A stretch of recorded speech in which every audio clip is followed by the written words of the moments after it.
Bonjour et bienvenue à Prière pour débutants, deuxième épisode. Aujourd'hui, je vais parler de la peur et de l'inquiétude.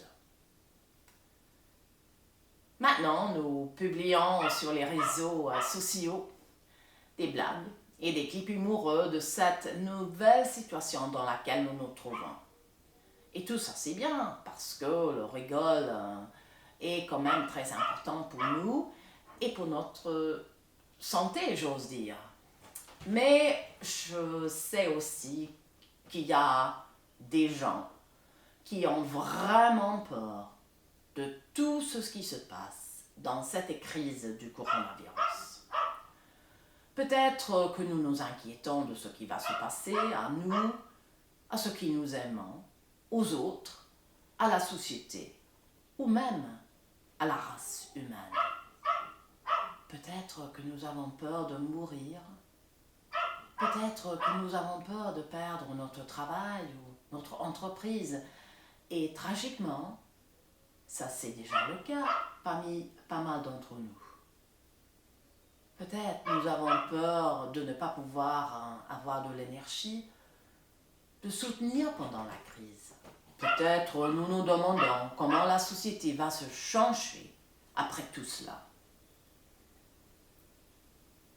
Si je viens de mentionner quelque chose ici qui t'affectionne personnellement, c'est-à-dire que pour toi ce n'est pas simplement une inquiétude, mais c'est tout à fait réel, je suis de tout cœur avec toi. Les hommes ont toujours eu peur et ils se sont toujours inquiétés. La peur et l'inquiétude sont des émotions très valables, très normales. La Bible en parle pas mal aussi.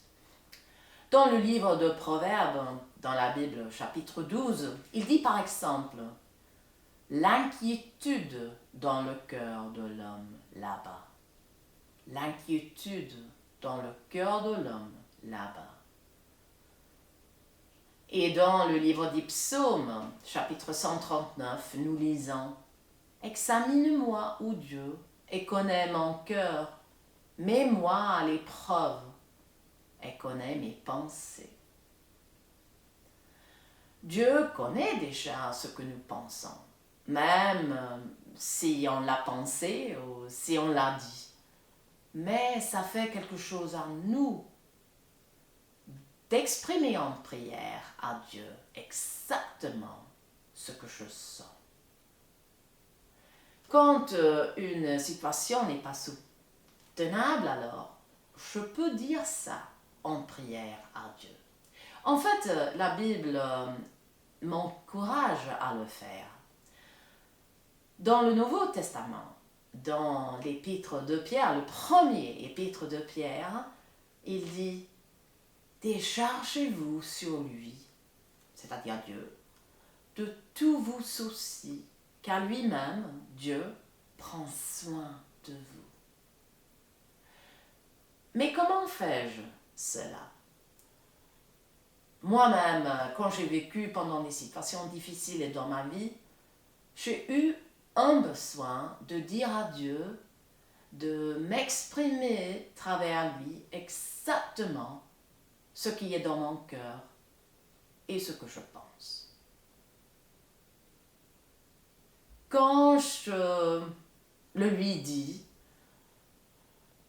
c'est pas pour lui en fait que je lui dis, c'est pour moi, parce que ça m'aide à grandir dans ma relation avec lui. Par exemple, je peux dire, Dieu, j'ai vraiment peur maintenant, aide-moi. Ou si la mort s'approche, Dieu, j'ai vraiment peur de mourir, aide-moi. En priant dans des circonstances difficiles, il y a surtout deux choses que j'ai appris. Premièrement, de prier que moi et celui pour qui je prie peut sentir la présence du Dieu dans les difficultés. Et deuxièmement, de prier que la lumière de Jésus brille dans l'obscurité. Souvent, quand nous vivons dans des temps difficiles, des temps obscurs, nous ne pouvons pas prier nous-mêmes. Mais enfin, si l'on peut, on peut toujours dire à quelqu'un qui prie, prie pour moi. Mais ça peut se faire qu'on ne peut même pas faire ça. Et c'est à cause de ça que je trouve que c'est important pour nous qui prions, que nous prions toujours pour ceux qui sont dans des temps très difficiles.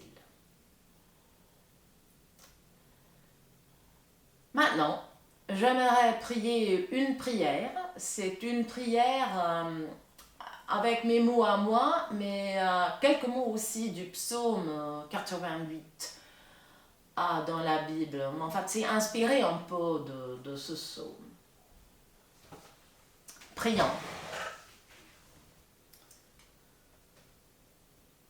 Dieu, aide-nous, aide-moi.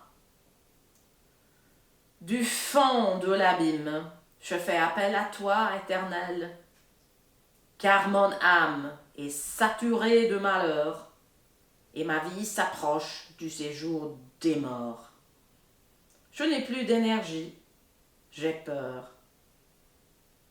Mais je me tourne vers toi qui m'as créé et m'a donné la vie.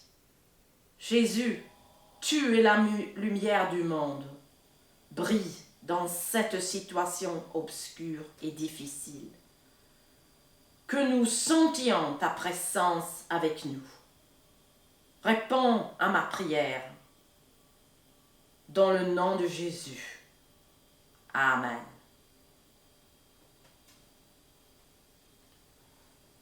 Et quand nous prions, Dieu nous entend. Psaume 120 commence. Dans ma détresse, c'est à l'Éternel que je crie, et il me répond. Maintenant, j'aimerais finir cette petite émission avec une strophe du psaume 23. Peut-être que tu le connais déjà. Quand je marche dans la vallée de l'ombre de la mort, je ne crains aucun mal, car tu es avec moi. Merci d'avoir écouté et à la prochaine. Au revoir.